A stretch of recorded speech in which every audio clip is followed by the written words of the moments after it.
Menopausa. Um tema que por muito tempo foi cercado de silêncio, mitos e desinformação. Mas hoje é hora da gente falar a verdade.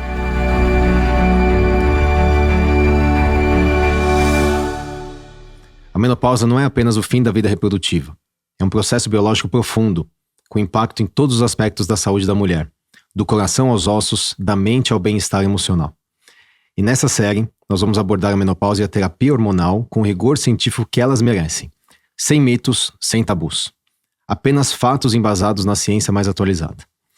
Entender o que realmente acontece no seu corpo durante essa transição é o primeiro passo para a gente enfrentar esse momento com clareza, confiança e poder.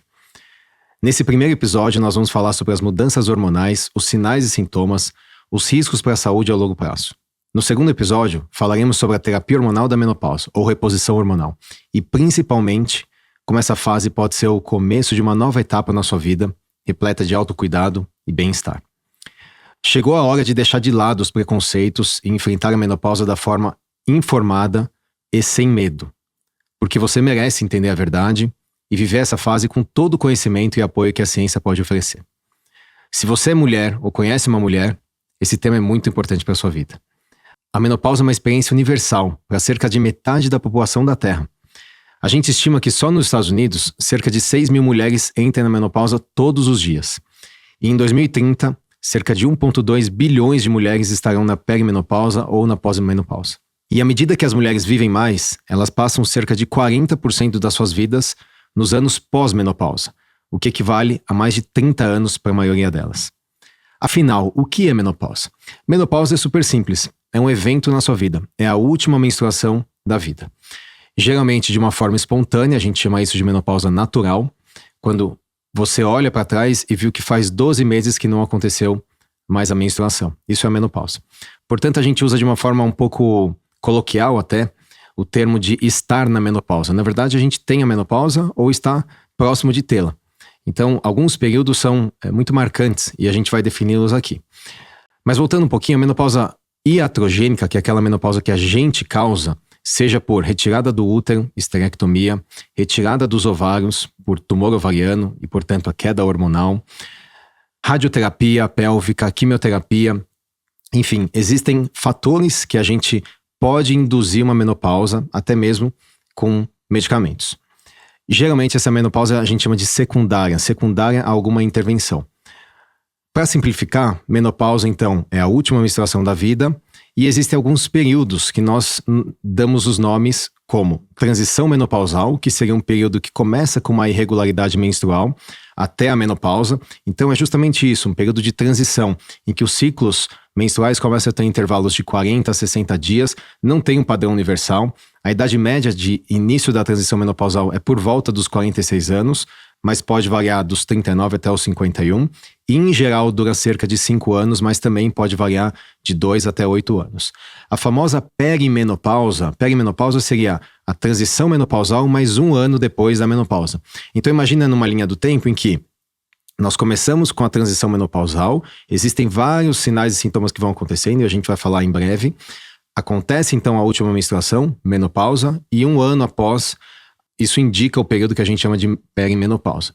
Por que é importante definir esse período? Porque esse é um período muito especial, de muitas oscilações e muito impacto na saúde da mulher, e é onde a gente tem que tomar muito cuidado e prestar muita atenção.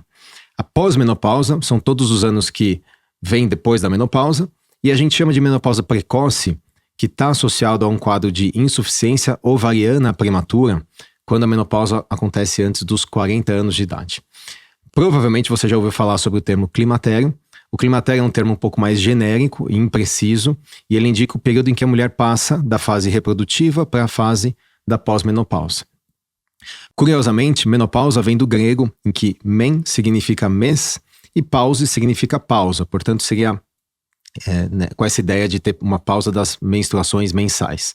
E climatério vem com essa ideia de trazer uma sensação de que existe um clímax. É um período crítico na vida da mulher, é um período de clímax em que a gente tem muitas oscilações e isso, claro, vai impactar muito na saúde feminina.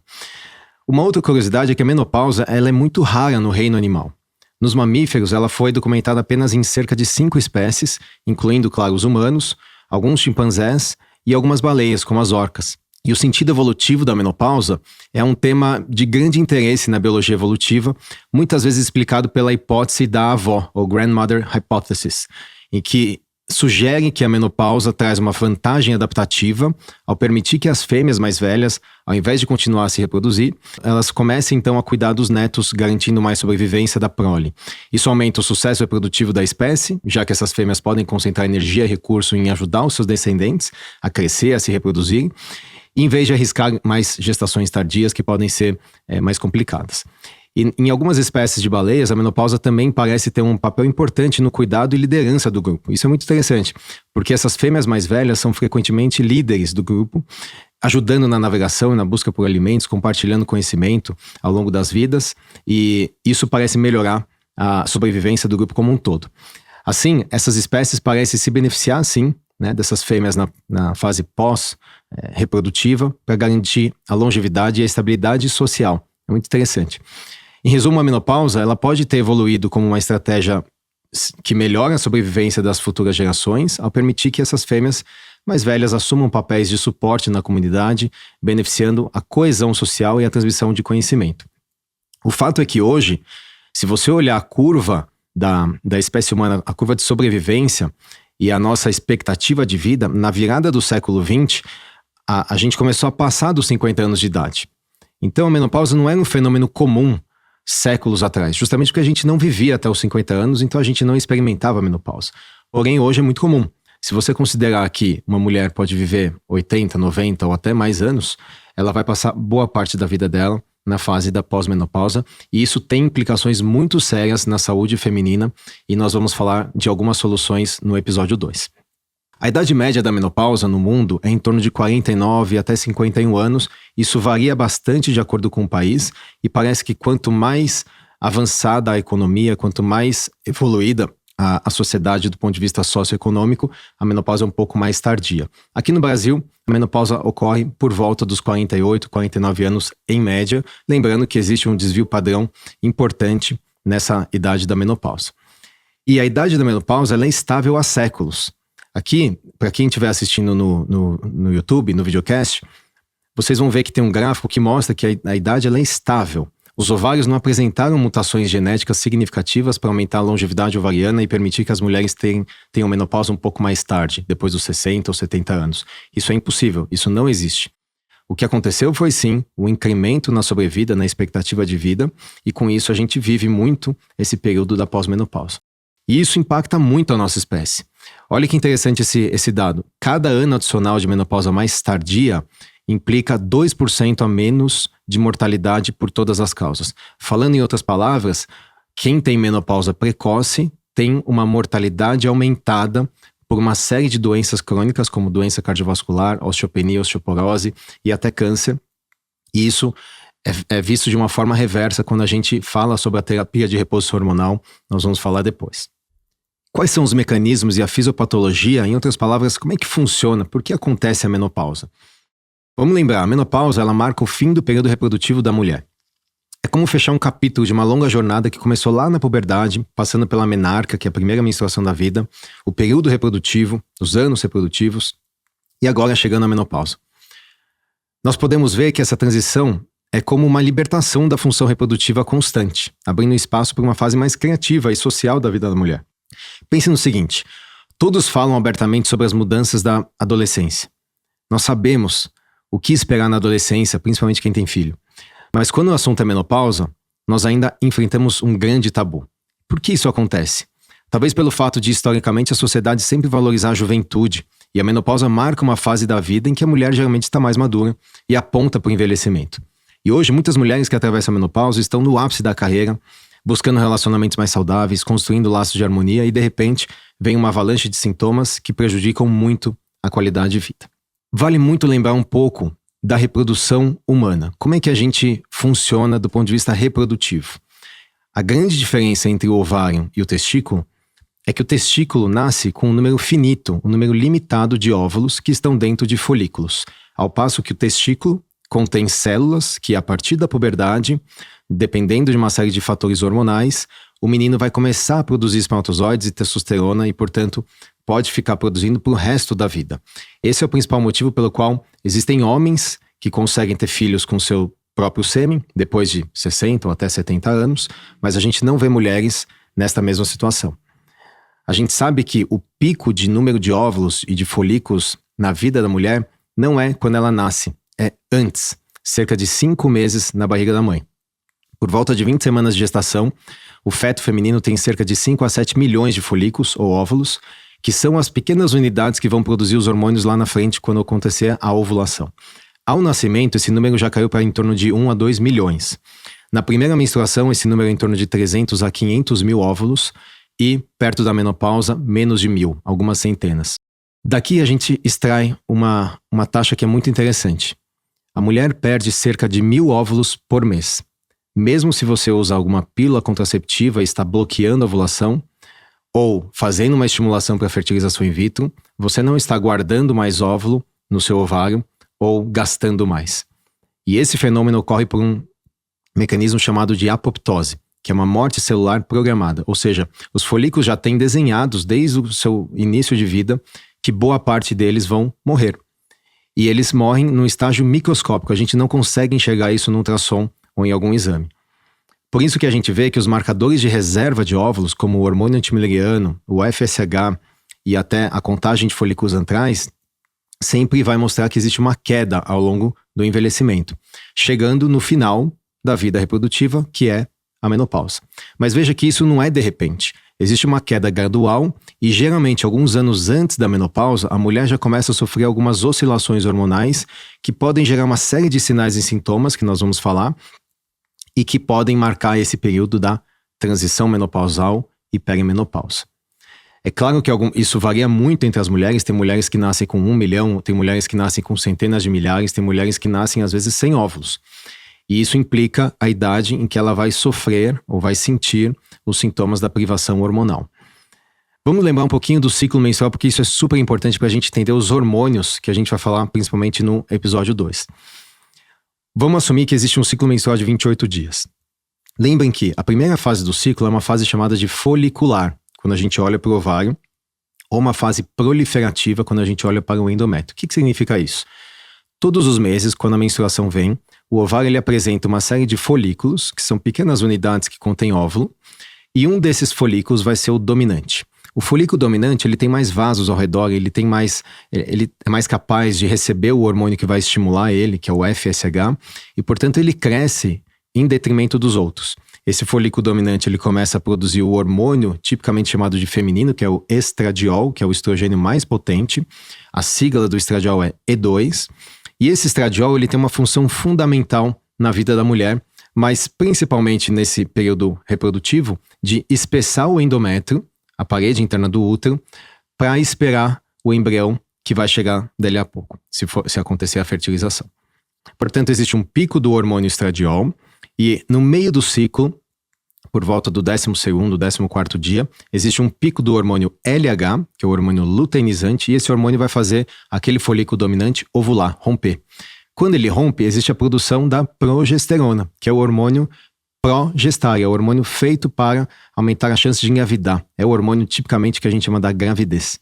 E a progesterona, ela tem uma curva, como vocês vão ver aqui no gráfico, em que existe um pico da progesterona por volta do 18º, 22º dia do ciclo menstrual, e caso não ocorra a implantação, caso aquele óvulo que foi liberado pelo ovário não seja fecundado pelo espermatozoide e não forme o embrião, e esse embrião não implanta, esse corpo lúteo, que é o resultado da ovulação no ovário, ele para de produzir a progesterona porque ele não tem mais estímulo, e aí sim ocorre a descamação do endométrio, que culmina com a menstruação. Esse é o ciclo menstrual, resumidamente.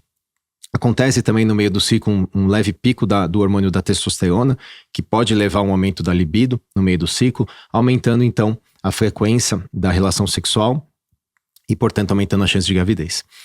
Quando se aproxima a perimenopausa ou a transição menopausal, essa dança hormonal já não é mais a mesma. Existe uma oscilação tremenda nos níveis de estradiol e nos níveis de progesterona, principalmente, porque existe uma escassez de folículos. Então lembra, todo mês a mulher perde cerca de 1.000 óvulos, 1.000 folículos. Existe um momento crítico em que o número de folículos já não é mais suficiente para produzir ovulações consistentes, regulares, e aí a progesterona cai, ela fica baixa por alguns meses, a mulher não menstrua. Ou até, existem ciclos mais curtos, em que o folículo cresce muito rápido, e a mulher ovula muito rápido, e portanto o ciclo menstrual, ela acaba antecipando. Isso é muito comum, você deve perceber que quem está atravessando a transição da menopausa, muitas vezes fala que o ciclo encurtou para 21 dias, 25 dias, às vezes menstrua 2 vezes no mês, para depois começar a espaçar. E aí quando ele espaça é um sinal de que realmente tem muito pouco folículo, e aí o FSH, que é o hormônio que a hipófise secreta para fazer o sinal da ovulação, para fazer crescer folículo, ele não é suficiente para recrutar mais folículo, porque praticamente não tem. E tem um detalhe que os receptores, muitas vezes, desse hormônio FSH acabam ficando mais resistentes e o ovário ele não responde tão bem. A mulher que vive a infertilidade, quer ter filho, perto dos 40 anos ou mais, ela muitas vezes sabe disso, porque a reserva ovariana às vezes está baixa e é difícil de estimular mesmo num tratamento de fertilização in vitro. Muito bem. Nesse período que varia de 1 ano até 5 anos em média, existe uma oscilação tremenda dos hormônios e é por isso que a gente tem que tomar muito cuidado com o diagnóstico. Porque o diagnóstico aqui ele é clínico. Se você dosar os hormônios numa fase em que estava tudo bem, o seu médico ou você mesmo pode interpretar que você não está nessa fase da transição menopausal ou da perimenopausa. Mas isso pode ser mentira. Lembra que existe uma oscilação e aquela fotografia que você fez, aquele exame de sangue que você fez, só mostra aquele momento do seu ciclo. E você poderia muito bem estar ovulando naquele ciclo e estava tudo bem, não estava com nenhum sintomas. Agora, se você começa a ter alguns exames muito fora do range ideal, como um FSH muito alto, acima de 25 ou 30, ou um antimileriano muito baixo, que é um hormônio que marca a reserva de óvulos, quanto mais baixo ou menor a reserva de óvulos, ou até um ultrassom com contagem de folículos que mostra pouquíssimas unidades de folículos, é muito provável que a menopausa esteja próxima. A gente não consegue hoje prever quando vai acontecer a menopausa, baseado nesses biomarcadores, mas sugere que vai acontecer nos próximos anos. E aqui vale reforçar, o estradiol, que é o estrogênio mais potente, ele não cai gradualmente. Pelo contrário, ele fica dentro de um range normal e até levemente mais alto por um período, até cerca de 1 ano, para daí sim começar a cair. Então, cuidado com exames que mostram que está tudo normal. O mais importante é a gente ouvir os sinais e sintomas do seu corpo.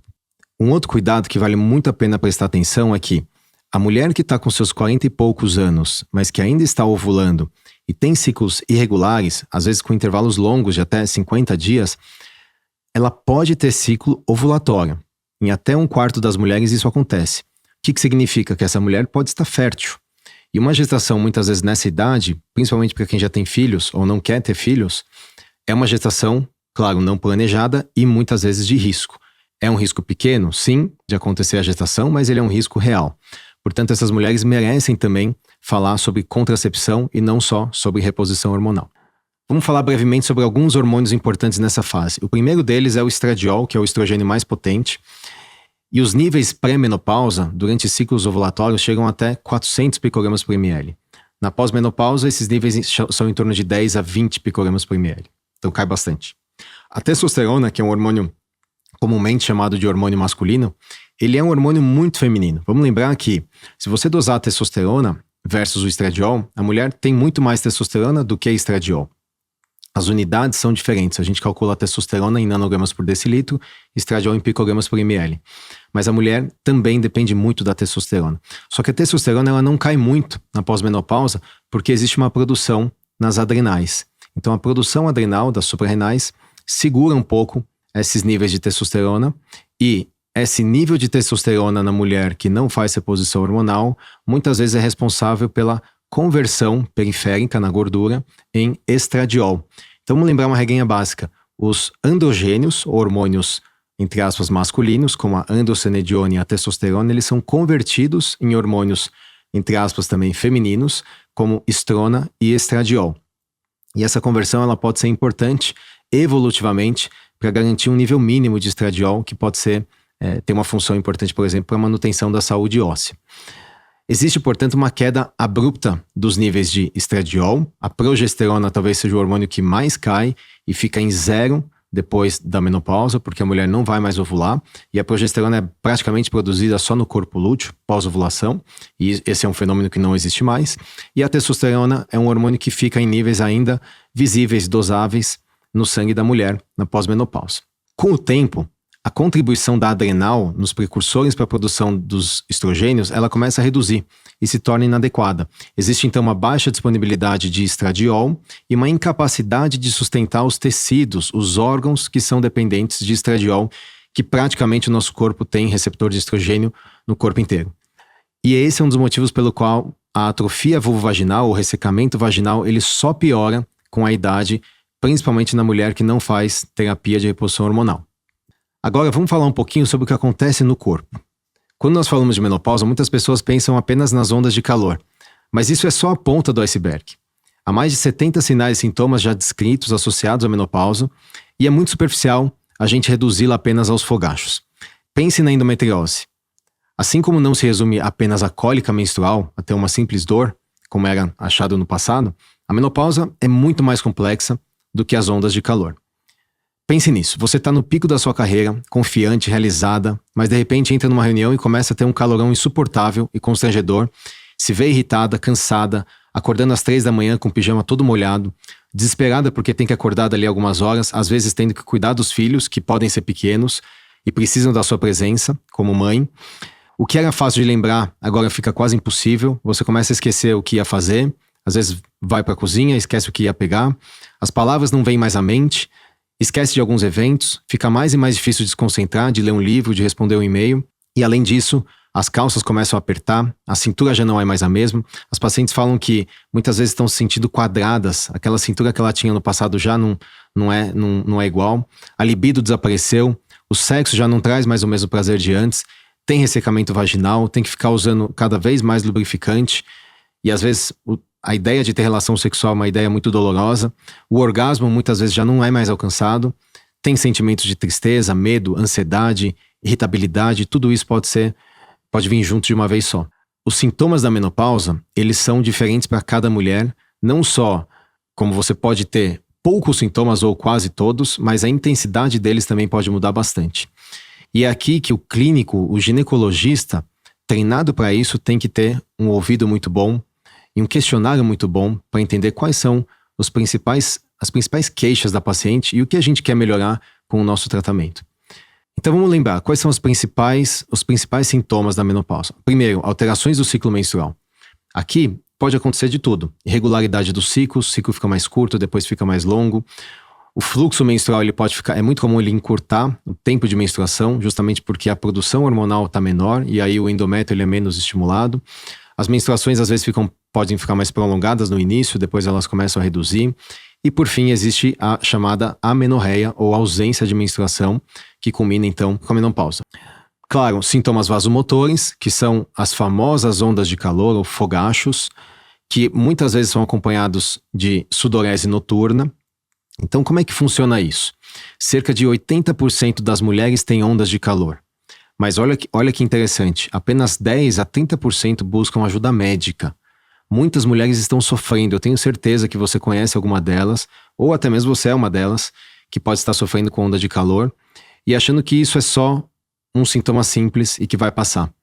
Mas são episódios muitas vezes desconfortáveis, súbitos, de vasodilatação, ou seja, os vasos da pele eles dilatam no tronco, no pescoço, na face, geralmente nessa porção superior. Podem durar de 1 a 5 minutos, podem acontecer durante o dia ou à noite, chegando até ter frequência muito elevada. Tem mulheres que têm ondas de calor a cada hora. Geralmente é acompanhado de uma sudorese muito intensa, de aquecimento da pele, de um eritema, que a gente chama de uma vermelhidão. Pode ter palpitação, calafrio e gerar uma ansiedade. Como que funciona isso? Qual é o mecanismo? A gente entende hoje que existe uma disfunção do centro chamado de termorregulatório no cérebro. A queda do estrogênio no hipotálamo, que é uma região do cérebro acima ali da hipófise, mais as alterações de dopamina, norepinefrina e serotonina levam a mudanças centrais desses neurotransmissores e um aumento dessa reatividade vascular na periferia. Portanto, o estradiol ele teria uma função protetora de acontecer essa desregulação. É quase que, imagina que o nosso sensor ele começa a pifar. E a presença do estradiol ajuda esse sensor ficar funcionando normalmente.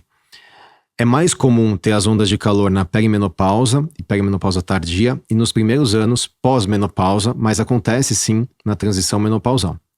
E eles podem durar de 2 até 10 anos, tem alguns casos descritos de 20 anos de ondas de calor. Imagine 20 anos tendo ondas de calor que podem te acordar à noite e piorar muito a sua qualidade de vida. A gente estima que cerca de 1 a cada 5 mulheres peçam demissão nessa fase da vida, muitas vezes por conta dessas ondas de calor. E a frequência e a intensidade são muito variáveis, depende muito da genética, do ambiente, da raça, do estilo de vida e de outros fatores como obesidade. É mais comum em pacientes negras e que fumam. Um outro sintoma muito importante é a insônia. Os distúrbios do sono na menopausa, nessa perimenopausa, são muito frequentes, desde uma dificuldade de iniciar o sono até um sono interrompido, uma dificuldade de manter o sono. A gente estima que pelo menos metade das mulheres na transição menopausal vão ter algum distúrbio de sono e é mais comum na fase tardia dessa transição menopausa. Quais são os mecanismos? Tanto pela sudorese noturna, a onda de calor faz a mulher despertar, isso frequentemente interrompe o sono e piora, claro, o ciclo do sono, mas também acontece nas mulheres que não têm ondas de calor. Existem, claro, vários fatores psicológicos e psiquiátricos comuns nessa fase da vida e que também afetam a saúde do sono. As alterações de humor também são muito comuns na perimenopausa, desde irritabilidade, ansiedade e até depressão. Olha que interessante, a mulher tem mais que o dobro do risco de ter depressão nessa transição menopausal do que na pré-menopausa. Isso já está bem documentado. As mulheres mais vulneráveis, elas podem ter episódios ou recaída de ansiedade ou depressão na transição menopausal. E aquelas pacientes que tinham síndrome pré-menstrual, antigamente conhecida como TPM, isso pode ser um forte preditor de sintomas depressivos na transição menopausal. Então temos que prestar muita atenção. Existem as alterações cognitivas, como perda de memória, dificuldade de concentração. A gente sabe que o risco de Alzheimer é 2 a 3 vezes maior nas mulheres do que nos homens, principalmente na pós-menopausa, pelo efeito da queda do estradiol. O estradiol tem um efeito protetor contra as mudanças decorrentes da queda da serotonina e da depressão colinérgica. Portanto, a terapia hormonal pode ser sim um aliado na proteção do risco de Alzheimer nas mulheres. Outros sintomas muito comuns são sintomas chamados de urogenitais ou ginecológicos, como secura vaginal, dispareunia, que é a dor durante a relação sexual por conta de um ressecamento vaginal ou uma atrofia vaginal, perda da rugosidade da mucosa, as infecções urinárias começam a ser mais frequentes, começa a ter mais urgência urinária, que é aquela sensação de que tem que correr para o banheiro senão vai perder xixi, e a incontinência urinária de esforço, que é a situação em que a mulher perde urina quando faz algum esforço, principalmente quando ela tosse ou espirra. Existe um conceito interessante que é a síndrome geniturinária da menopausa. O que é isso? É uma atrofia vulvovaginal em que existe uma perda da flexibilidade, a cor fica mais pálida da mucosa e existe uma redução do volume da vagina. O pH fica mais alcalino, lembrando que a vagina é um meio ácido, e esse aumento do pH favorece a proliferação de bactérias, levando ao aumento de infecções na uretra, infecção na bexiga e até infecções mais sérias como sepse e pielonefrite, que é a infecção do rim. A secura vaginal é extremamente comum e tende a piorar se a mulher não faz reposição hormonal. Pelo menos metade das mulheres vai ter algum sintoma de secura vaginal. A secura vaginal ela é prevalente em pelo menos metade das mulheres, em níveis variados. E lembrando que a queda do estradiol, ela leva uma perda do colágeno, perda da gordura e desidratação, a pele fica mais ressecada, levando a um afinamento dessa região e atrofia da vagina. Muitas vezes gerando ressecamento, coceira, chamado de prurido, dor na relação e até fechamento da vagina muitas vezes. Algumas pacientes que não fazem reposição por muitos e muitos anos têm até dificuldade de fazer um ultrassom transvaginal ou até um exame ginecológico simples, mesmo com espéculos pequenos. Sintomas musculoesqueléticos, esses são muito frequentes, desde dor muscular até dor articular. Mais da metade das mulheres vai ter algum tipo de dor nesse sistema. Isso está também associado a algumas situações em que a mulher pode ter um risco maior nessa fase da vida, como depressão, sobrepeso, obesidade, as próprias ondas de calor. E a gente sabe que o estradiol é importante nas vias de sinalização de dor, no sistema imunológico e nos condrócitos. E existe uma piora disso tudo quando existe a suspensão da reposição hormonal e o uso de alguns remédios, como inibidores de aromatase, que bloqueiam a produção de estradiol. Os sintomas sexuais são muito prevalentes, como queda da libido e diminuição da resposta sexual, a excitação e o orgasmo. Os sintomas dermatológicos, afinamento da pele, a pele mais seca.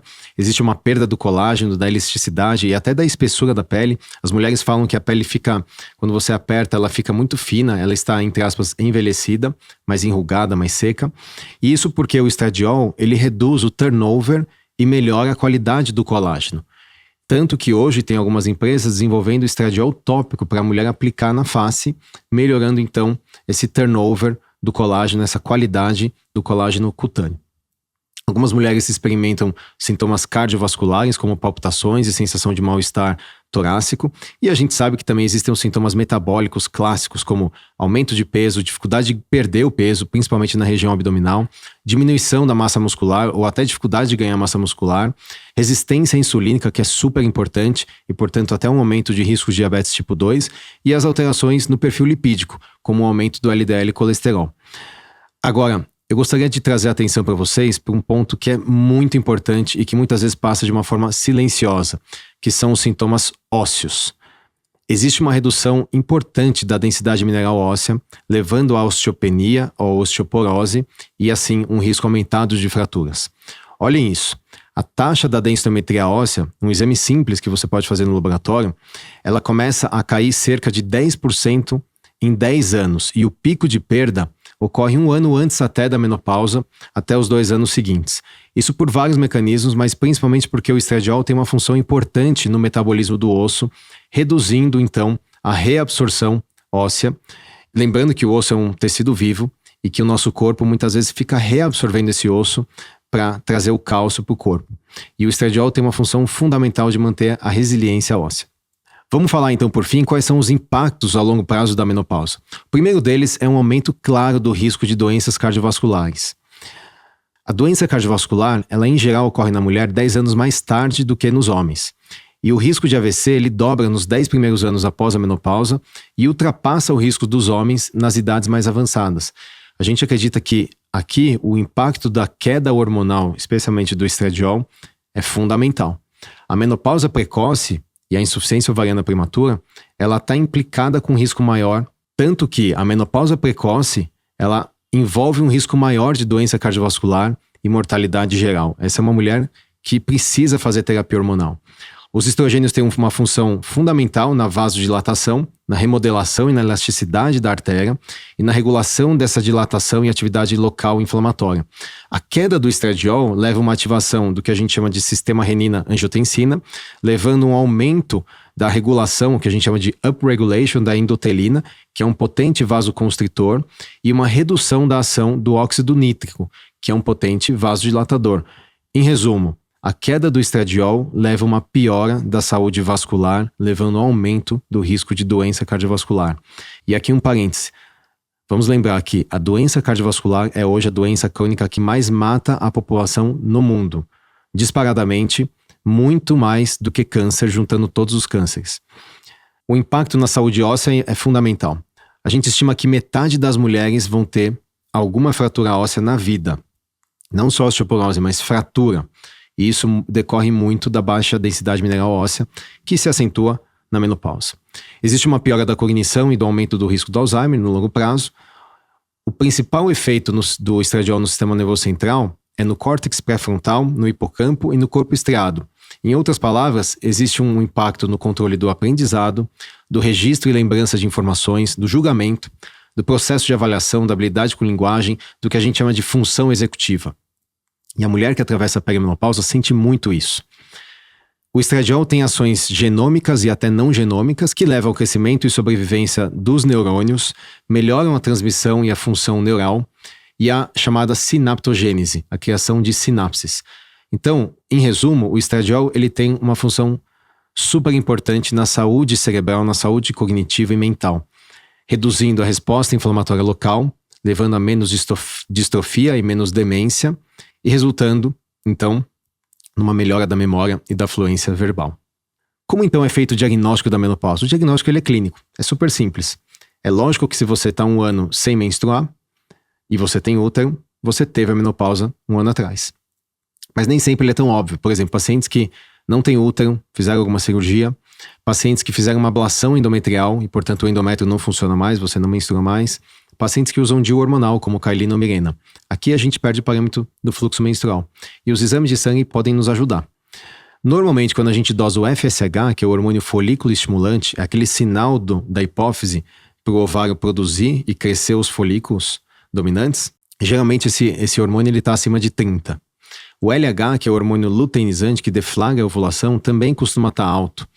O estradiol costuma estar baixo, mas lembrando, dependendo da fase que você colhe, ele pode estar alto, porque você estava ovulando naquele mês. A progesterona costuma estar baixa de 1.